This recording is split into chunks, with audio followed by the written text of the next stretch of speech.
সুপ্রভাত বন্ধুরা, আজ 27 জানুয়ারি সোমবার। শুরু করছি চিন্তনের মুখ্য বার্তা। প্রথমেই দেখে নেব আজকের আন্তর্জাতিক খবর।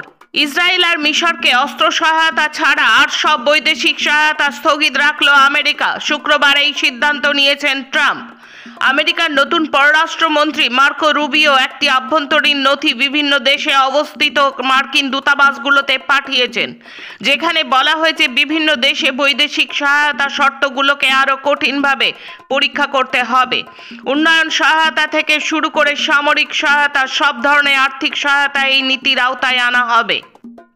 যুদ্ধবিধ্বস্ত গাজায় যুদ্ধবিরতি চুক্তি কার্যকরী হচ্ছে, এসেছে আপাত শান্তি। দ্বিতীয় পর্যায়ের বন্দি হস্তান্তর প্রক্রিয়া চলছে হামাস ও ইসরায়েলের মধ্যে। দেশত্যাগী প্যালেস্তাইনবাসী একজন দুজন করে ফিরে আসছেন গাজায়। তাদের জন্য তৈরি হচ্ছে অস্থায়ী সব তাঁবু।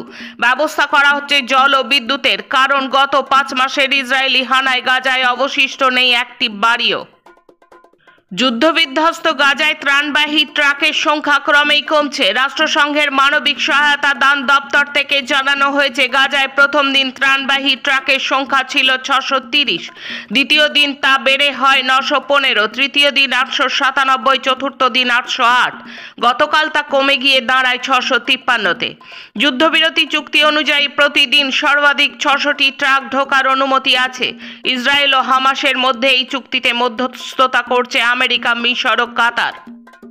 4 ইসরায়েলি নারী সেনাকে মুক্তি দিল প্যালেস্তাইন, তার বিনিময়ে 200 প্যালেস্তাইন বন্দী মুক্তি দিল ইসরায়েল। যুদ্ধবিরতির পর গত 5 দিনে গাজা উপত্যকায় প্রচণ্ড ঠান্ডায় মৃত্যু হয়েছে 7 প্যালেস্তানীয় শিশুর। আমেরিকায় সরকারি দপ্তরে নিযুক্ত 17 স্বাধীন পর্যবেক্ষককে বরখাস্ত করল ট্রাম্পের প্রশাসন। এই দপ্তরগুলি হল প্রতিরক্ষা, পররাষ্ট্র, পরিবহন, গৃহায়ন ও নগর উন্নয়ন ইত্যাদি। বাংলাদেশে শিক্ষকদের বিক্ষোভ সমাবেশে পুলিশের লাঠিচার্জ, জলকামান। বেসরকারি মাদ্রাসাগুলো সরকারিকরণের দাবিতে মাদ্রাসা শিক্ষকদের বিক্ষোভ সমাবেশে লাঠিচার্জের অভিযোগ উঠেছে। আন্দোলনকারী শিক্ষকদের অভিযোগ, কাঁদানে গ্যাস ও জলকামানের ব্যবহার করেছে পুলিশ। স্থানীয় সময় রবিবার দুপুর 1টা নাগাদ বাংলাদেশের রাজধানী ঢাকার শাহবাগ মোড়ে বিক্ষোভ মিছিল চলাকালে এই ঘটনা ঘটে। বিক্ষোভ মিছিল প্রধান উপদেষ্টা বাসভবনের দিকে যাওয়ার সময় শাহবাগে বাধা দেয় পুলিশ। লাঠিচার্জের সঙ্গে কাঁদানে গ্যাস ও জলকামান ব্যবহার করা হয়েছে। ঘটনায় কয়েকজন মাদ্রাসা শিক্ষক আহত হয়েছেন বলে খবর। আসছি দেশের খবরে। ইস্কো বাঁচাও আন্দোলনের পর রাষ্ট্রায়ত্ত ইস্পাত শিল্পের শ্রমিক আন্দোলনে আরও একটি সফল লড়াইয়ের দৃষ্টান্ত তৈরি করলেন অন্ধ্রপ্রদেশের রাষ্ট্রীয় ইস্পাত নিগম লিমিটেডের বিশাখাপত্তনম স্টিল প্ল্যান্টের শ্রমিক কর্মচারীরা। মোদী সরকারের cabinet committee on economic affairs 2021 সালের 27 জানুয়ারি সিদ্ধান্ত নিয়েছিল ভিএসপির 100% স্ট্র্যাটেজিক ডিসইনভেস্টমেন্ট বা কৌশলগত বিলগ্নীকরণের। তা রুখে দিয়েছে এই শ্রমিকেরা।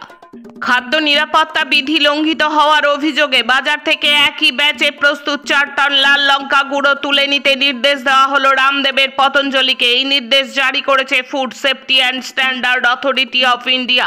বিস্তারিত কারণ জানানো হয়নি।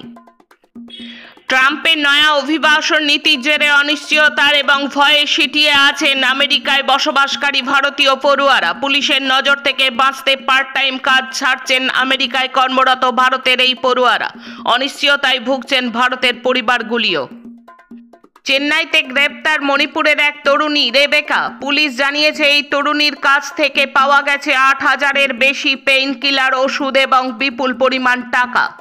এবার নিয়ন্ত্রিতভাবে গাঁজা চাষের সিদ্ধান্ত নিল হিমাচল প্রদেশের বিজেপি সরকার। সরকারিভাবে বলা হয়েছে চিকিৎসা ও ওষুধ শিল্পের কাজেই এই অনুমোদন দেওয়া হয়েছে, কিন্তু এর অপব্যবহারের আশঙ্কা এবং সমাজে ক্ষতির প্রভাবের কথা ভেবে বিরোধিতা করেছে বিরোধী দলগুলো। প্রতি বছরের মতো এবারও সাধারণতন্ত্র দিবসে ফসলের ন্যূনতম সহায়ক মূল্য সংক্রান্ত দাবি দাওয়া নিয়ে ট্রাক্টর মিছিল করলেন হরিয়ানার কৃষকেরা। রবিবার সকাল থেকে দুপুর পর্যন্ত সংযুক্ত কিষাণ মোর্চার ডাকে হরিয়ানার কার্নালে ট্রাক্টর মিছিলে অংশগ্রহণ করেছেন শয়ে শয়ে কৃষক। প্রসঙ্গত, গত বছরের 13 ফেব্রুয়ারি থেকে দিল্লি সংলগ্ন পাঞ্জাব এবং হরিয়ানার শম্ভু এবং কানাউরি সীমানায় অবস্থানে বসেছেন কৃষকেরা। কৃষকদের বক্তব্য, সরকার আমাদের কণ্ঠকে সম্মান করে না। মর্মান্তিক দুর্ঘটনার কবলে চেন্নাইয়ের এক কলেজ পড়ুয়া। ইয়ারফোন পড়ে গিয়েছিল রেল লাইনে। খুঁজতে ব্যস্ত ওই পড়ুয়ার মৃত্যু হলো ট্রেনে চাপা পড়ে। মৃত এই ছাত্র রাজাগোপাল চেন্নাইয়ের গভর্নমেন্ট আর্টস কলেজের পড়ুয়া বলে জানা গেছে। উত্তরপ্রদেশের সিনৌলিতে পাওয়া গেল 4000 বছরের পুরনো একটি তলোয়ার। এখানে একটি খনন কার্য চালানোর সময় উদ্ধার হয়েছে 2200 থেকে 1800 খ্রিস্টপূর্বাব্দের তামার তলোয়ার, রথ, 106টি মানব কঙ্কাল ইত্যাদি। পুরাতত্ত্ব বিভাগ কার্বন ডেটিং করে নিশ্চিত হয়েছেন যে এই স্থানটি হরপ্পা সভ্যতা এবং শেষ বৈদিক যুগের মধ্যে একটি গুরুত্বপূর্ণ কেন্দ্র ছিল। এখন রাজ্যের খবর। এসএফআইয়ের উদ্যোগে আন্তঃবিদ্যালয় ব্যাডমিন্টন প্রতিযোগিতা উত্তরপাড়া। এসএফআই উত্তরপাড়া আঞ্চলিক কমিটির অধীনে ছাত্র দলের উদ্যোগে 24শে জানুয়ারি 2025-এ 2 দিন ব্যাপী আন্তঃস্কুল ব্যাডমিন্টন প্রতিযোগিতার আয়োজন করা হয়েছিল। কলকাতা বিমানবন্দরের ডিপার্চার ফ্লাইওভার থেকে ঝাঁপ দিয়ে আত্মঘাতী হলেন ইম্ফল থেকে আসা এক যাত্রী। বিমানবন্দর সূত্রে পাওয়া খবরে জানা গেছে, কলকাতা বিমানবন্দরে আত্মঘাতী ইম্ফলের ওই যাত্রী গত 23 জানুয়ারি একটি বেসরকারি বিমান সংস্থার বিমানে কলকাতায় আসেন। তারপর থেকেই তিনি কলকাতা বিমানবন্দর চত্বরে ঘুরে বেড়াচ্ছিলেন। 1700 অঙ্গনওয়াড়ি কর্মী নিয়োগে সবুজ সংকেত দিল হাইকোর্ট। 20 বছর পর কাটল জট। বিচারপতি চক্রবর্তীর বেঞ্চের নির্দেশ, 50% কর্মী নিয়োগ করতে হবে সরাসরি নিয়োগ প্রক্রিয়ার মাধ্যমে। বাকি 50% নিয়োগ হবে অভিজ্ঞতার নিরিখে। 2500 কেজি ভেজাল ঘি বাজেয়াপ্ত নদিয়ায়। শান্তিপুর থেকে গ্রেপ্তার 3 ব্যবসায়ী। এবার প্রকাশ্য রাস্তায় তৃণমূলের বর্তমান এবং প্রাক্তন কাউন্সিলরের মারামারি। যুদ্ধে জড়ালেন অনুগামীরাও। ঘটনাটি আসানসোল পুর নিগমের 65 নম্বর ওয়ার্ডের। শেষে খেলার খবর। সমহিমায় কিলিয়ান এমবাপে। ফুটবল প্রেমীদের অপেক্ষার অবসান ঘটিয়ে অবশেষে রিয়াল মাদ্রিদের জার্সিতে প্রথম হ্যাট্রিক করলেন ফরাসি তারকা। শনিবার রাতে লা লিগায় ভায়াদলিদকে 3-0-তে হারালো কার্লো আনচেলত্তির দল।